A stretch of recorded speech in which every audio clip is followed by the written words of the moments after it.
La Biblia nos advierte sobre los falsos profetas, falsos testigos, falsos cristos, falsos apóstoles, falsos hermanos y falsos maestros. Sin embargo, curiosamente, nunca menciona el término falso creyente. Lo sabe el vecino, lo sabe el colmadero, lo sabe el que vende yuca, lo sabe el que vende batata también, lo sabe el que vende piña. Todos los que están alrededor lo saben. Entonces, ¿por qué usamos esta expresión para referirnos a personas que se infiltran en la iglesia haciéndose pasar por falsos cristianos? Hoy día se les suele llamar falso creyente a quienes no demuestran buenas obras. Pero esto parece ser un error categorial, porque si hablamos de creyentes, el enfoque debe estar en lo que la persona cree, no en lo que hace. Después de todo, la vida eterna se adquiere únicamente mediante la fe, sin contar las buenas obras. Soy una persona que digo las cosas como son. Entonces, ¿qué es realmente un falso creyente? ¿Qué lo diferencia de un verdadero creyente? ¿Cómo se produce esta figura? ¿Y cómo podemos evitar que se siga reproduciendo? ¿Cuál es el verdadero problema de fondo? Quédate conmigo y descubre lo que enseña la Biblia sobre la diferencia entre el verdadero creyente y el falso hermano, y el peligro que corre la iglesia si no resolvemos este asunto con claridad bíblica.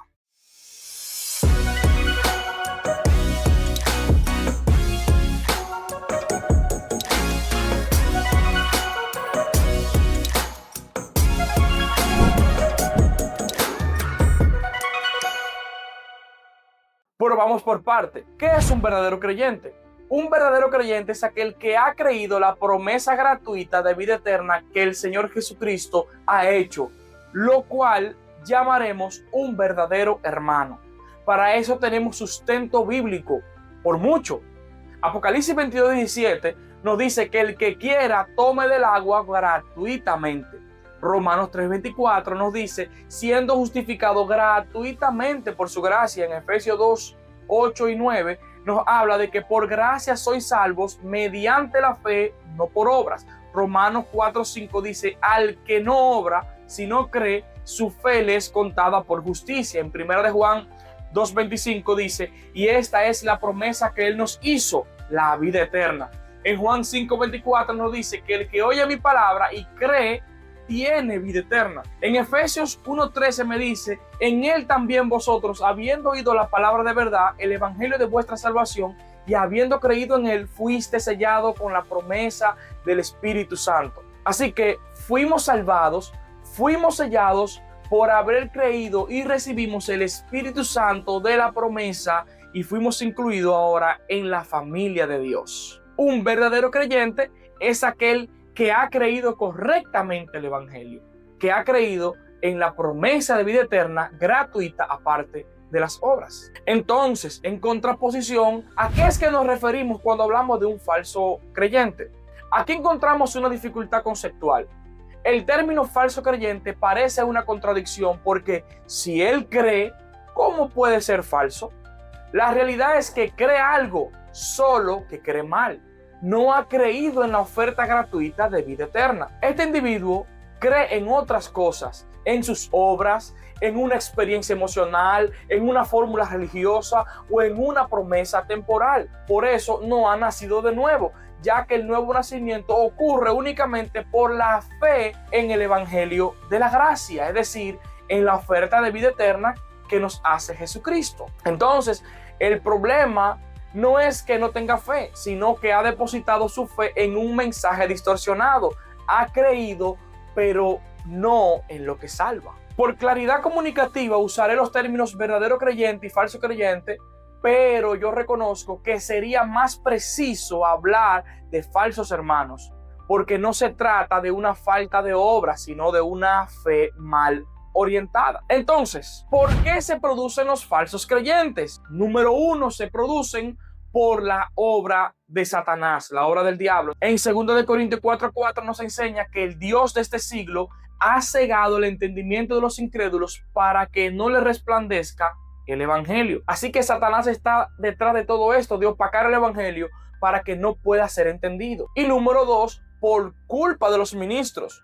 Muchos predican un mensaje distorsionado que no presenta con claridad la promesa de vida eterna. Y claro, Debo decirlo, el diablo le encanta a los ministros flojos. Son sus títeres para cegar y así que no le resplandezca el evangelio a los incrédulos. El diablo ha engañado a muchos para pensar en las cosas materiales, como el caso de Pedro, que proponía a Jesús a mirar las cosas terrenales. Lea Mateo 16:23. Pero él, es decir Jesús, volviéndose, dijo a Pedro: quítate delante de mí, Satanás, me eres tropiezo, porque no pones la mirada en las cosas de Dios, sino en las de los hombres.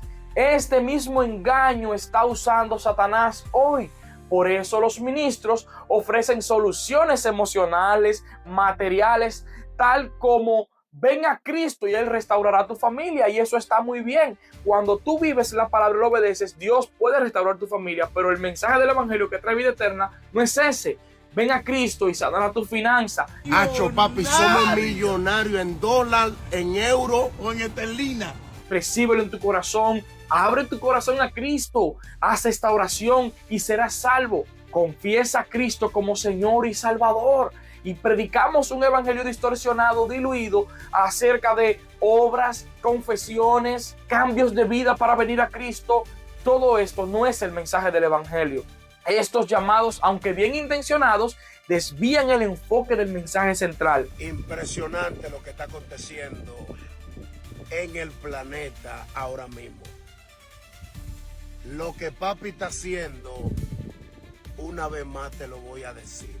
La fe en la promesa de vida eterna. ¿Cuál es el peligro del falso creyente? Bueno, él va a tener confusión sobre su identidad espiritual. Él va a creer que es hijo de Dios cuando no lo es. Él va a fracasar en vivir una vida agradable a Dios porque no ha nacido de nuevo. Él va a intentar andar en el espíritu, pero no va a poder porque no tiene el Espíritu de Dios en su interior. No ha creído y Dios no le ha hecho nacer de nuevo y no ha sido una nueva criatura. Por tanto, por más que viva, no podrá, y eso va a producir insatisfacción, dureza de corazón, desilusión al no experimentar el cambio que él espera. Al no experimentar, tu familia cambiará. Y al ver que no hay cambios reales, se va a encontrar con desilusiones. Incluso puede llegar hasta apartarse o apostatar al no comprender las escrituras, porque la Biblia me dice que el hombre carnal no puede entender las escrituras y va a caminar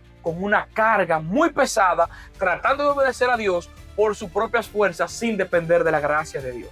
Por último, ¿cómo evitar que las personas se conviertan en falsos creyentes? Bueno, es fácil en la teoría, en la práctica más difícil. Predicando el evangelio con claridad, sin adornos ni complicaciones, confiando en el poder de la palabra de Jesús. Su promesa es suficiente.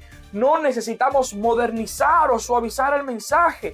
Creer en las palabras de Jesucristo es más que suficiente. Volviendo al enfoque bíblico, Jesús ofreció vida eterna por fe, no mejoría económica, ni emocional, ni física, aunque esto puede ser posible, pero no es una garantía para el creyente por haber creído. Así que, amados, en conclusión, a lo que llamamos un falso creyente es alguien que no ha creído el evangelio como Jesús lo presentó, aunque sí ha creído algo, pero errado. Muchos terminan creyendo un mensaje alternativo y aunque se identifican como creyentes, no han recibido la vida eterna. Por eso necesitamos revisar el uso del término falso creyente. Esto puede confundir más de lo que aclara. La verdadera distinción no está en las obras, sino en la fe que se deposita en la promesa de vida eterna. Si no, te dejaré en un enlace por acá un video donde yo te demuestro que las obras no son la evidencia del nacimiento nuevo. Si tú y yo queremos ser más bíblicos, bueno, pues te propongo que hablemos de falsos hermanos, que son aquellos que llevan el nombre, pero no han creído lo que salva. Como iglesia tenemos una responsabilidad urgente, volver al evangelio puro, y como ministros tenemos el deber de estudiar bien las escrituras para presentar el evangelio tal como lo hizo Jesús, una promesa incondicional de vida eterna para todo aquel que en él cree. Amado, si te ha parecido interesante este contenido, te invitamos a compartirlo, a reaccionar con un me gusta, dejarnos tu pregunta o comentario y de dónde nos estás visualizando. Queremos saber hasta dónde está llegando este mensaje del evangelio de la gracia. Dios te bendiga mucho. Yo soy bíblico y tú, ¿ya eres bíblico?